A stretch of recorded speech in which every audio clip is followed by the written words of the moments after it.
नमस्कार. तर जून 2025 साठी भारतातल्या इलेक्ट्रिक दुचाकी विक्रीचा अहवाल आलेला आहे. हो. आणि असं दिसतंय की हा महिना ईव्ही बाजारासाठी एकंदरीत म्हणजे सकारात्मक ठरलाय. अगदी. यावर आज आपण जरा सविस्तर बोलूया, पाहूया नक्की कोण कुठे आहे. नक्कीच. जून 2025चा एकूण आकडा बघितला ना, तर तो आहे जवळपास 1,55,000 युनिट्स. 1.5 लाखाच्या वर. हो.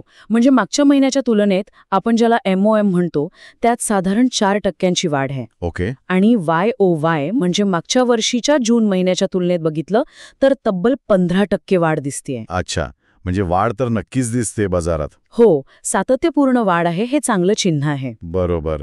मग आता मुख्य प्रश्न, या महिन्यात टॉप 10 मध्ये कोण कोण आहेत? कोणाची रँकिंग बदलली आहे का? आणि नेहमीप्रमाणे ओला, बजाज, TVS या मोठ्या प्लेयर्समध्ये काय स्थिती आहे? हो. यावर बोलूया. एक महत्वाची गोष्ट आधीच सांगते. रिव्होल्ट मोटर्सला सोडलं तर बहुतेक सगळ्याच कंपन्यांनी मासिक विक्रीत वाढ दाखवली आहे. अच्छा. पण दुसरीकडे ओला इलेक्ट्रिकची वार्षिक विक्री, त्यात बरीच घट आहे. म्हणजे 45% घट मागच्या वर्षीच्या तुलनेत. हो, जवळपास 45%. ही जरा विचार करायला लावणारी गोष्ट आहे त्यांच्यासाठी. नक्कीच. बरं, मग आपण असं करूया, खालून सुरुवात करूया. 10व्या नंबरवर कोण आहे? 10व्या नंबरवर आहे रिव्होल्ट मोटर्स. त्यांनी जूनमध्ये 786 युनिट्स विकले आहेत. 786? हो. त्यांची मासिक विक्री 13% कमी झाली आहे. ओके, म्हणजे यांना आपण कछवा ऑफ द मंथ म्हणू शकतो का? म्हणायला हरकत नाही, मासिक विक्री बघता. पण एक गोष्ट लक्षात घ्यायला हवी की इलेक्ट्रिक मोटरसायकल सेगमेंटमध्ये ना, ही घट असूनही ते अजून नंबर 1 आहेत. अच्छा, मोटरसायकलमध्ये अजूनही तेच पुढे आहेत. आणि वार्षिक वाढ? वार्षिक वाढ 16% आहे त्यांची. आता 9व्या क्रमांकावर रिव्हर इंडी आहे. त्यांनी मस्त झेप घेतली आहे. रिव्हर इंडी नवीन नाव आहे हे तुलनेने. हो. 1246 युनिट्स विकले आहेत. मासिक वाढ 31% आहे. आणि वार्षिक वाढ बघाल तर 523%. काय सांगताय? 523%? बापरे. हो. नवीन कंपनीसाठी ही खूप प्रभावी कामगिरी आहे. खरंय.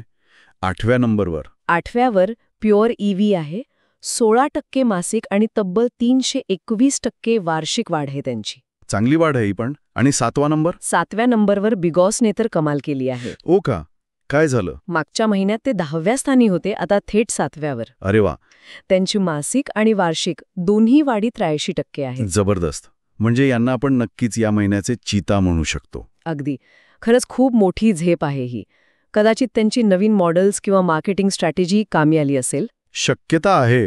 बरं, 6व्या नंबरवर कोण आहे? 6व्यावर ग्रीव्ज मोबिलिटी आहे, म्हणजे अँपियर. त्यांनी 4199 युनिट्स विकले आहेत. मासिक वाढ तशी कमी आहे, फक्त 0.5%, पण वार्षिक वाढ चांगली आहे, 54%. त्यांनी आपलं स्थान टिकून ठेवलंय. ओके, म्हणजे 6व्या स्थानापर्यंत बरीच उलथापालत दिसली बिगॉजमुळे विशेषतः. आता टॉप 5 कडे येऊया. इथली स्पर्धा नेहमीच जास्त असते. बरोबर. 5व्या क्रमांकावर आहे हिरो इलेक्ट्रिक. 7664 युनिट्स विकले आहेत त्यांनी. Hero electric? हो. मासिक वाढ 6.9% आणि वार्षिक वाढ 149% आहे. चांगली वाढ आहे. आणि 4थ्या नंबरवर? 4थ्या क्रमांकावर ॲथर एनर्जी. 14,512 युनिट्स. ॲथर. त्यांची मासिक वाढ 13% आणि वार्षिक वाढ 138% आहे. म्हणजे हिरो इलेक्ट्रिक आणि ॲथर दोघांनी आपापली जागा कायम राखली आहे. स्थिर कामगिरी म्हणायची. अगदी.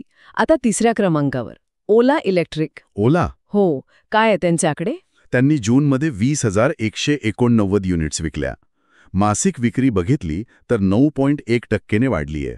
हे त्यांच्यासाठी बरं आहे. म्हणजे मासिक वाढ आहे. पण तुम्ही मगाशी वार्षिक घटीबद्दल म्हणालात. हो, तीच गोष्ट.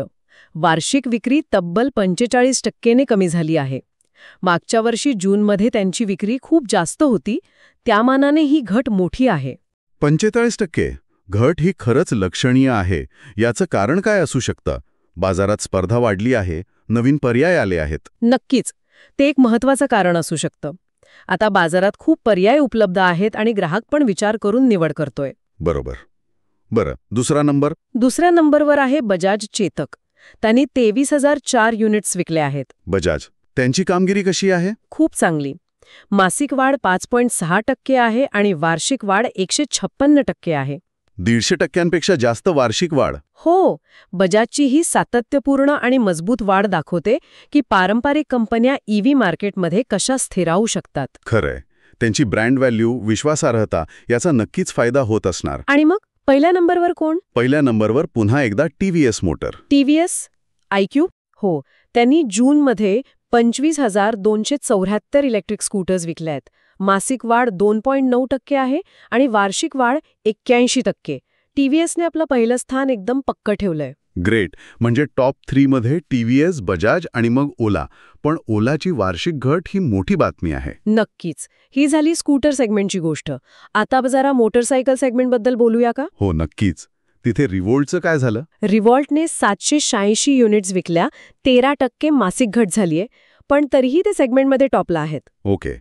पण मॅटर एनर्जीने चांगली उसळी घेतलीये. 67 युनिट्स विकल्यात, पण मासिक वाढ 157% आहे. अरे वा. पण दुसरीकडे ओबेन रोर 140 युनिट्स -48% MOM आणि अल्ट्रावायोलेटची 78 युनिट्स -6% MOM ही विक्री कमी झाली आहे. म्हणजे या सेगमेंटमध्ये अजून बरीच अस्थिरता आहे असं दिसतंय.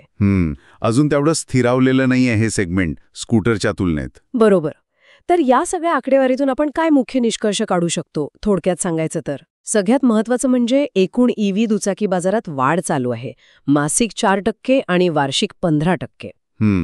TVS आणि बजाज पहिल्या 2 नंबरवर स्थिर आहेत आणि चांगली वाढ दाखवतात. ओलाची मासिक विक्री वाढली असली तरी वार्षिक विक्रीतली मोठी घट चिंताजनक आहे. बरोबर. बिगॉसची झेप खूपच प्रभावी आहे. चीता of the month. Hero electric आणि एथर स्थिर आहेत. रिव्हर इंडीसारख्या नवीन कंपन्या पण चांगली कामगिरी करत आहेत. आणि मोटरसायकल सेगमेंट? मोटरसायकल सेगमेंटमध्ये रिव्होल्ट आघाडीवर असलं तरी मॅटरने चांगली वाढ दाखवली आहे. पण इतरांमध्ये चढ-उतार आहेत. म्हणजे तिथे अजून बरीच स्पर्धा आहे. अगदी. तर मग श्रोत्यांसाठी एक शेवटचा विचार. बाजारात एकूण वाढ दिसतीये.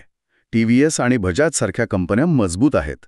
पण ओलासारख्या मोठ्या एकेकाळच्या मार्केट लीडरची वार्षिक विक्री घटतीये. हो. हे बघता ईव्ही स्टार्टअप्सला भविष्यात टिकून राहायचं असेल, स्पर्धा करायची असेल, तर त्यांना नक्की कोणत्या नवीन स्ट्रॅटेजीचा किंवा इनोव्हेशनचा विचार करावा लागेल? हा एक महत्त्वाचा प्रश्न आहे. नक्कीच. कारण स्पर्धा खूप वाढणार आहे. अर्थात हे आकडे प्राथमिक आहेत, यात थोडा बदल होऊ शकतो अंतिम डेटामध्ये. बरोबर. तर ही होती जून 2025च्या ईव्ही विक्रीची आकडेवारी आणि त्याचं विश्लेषण.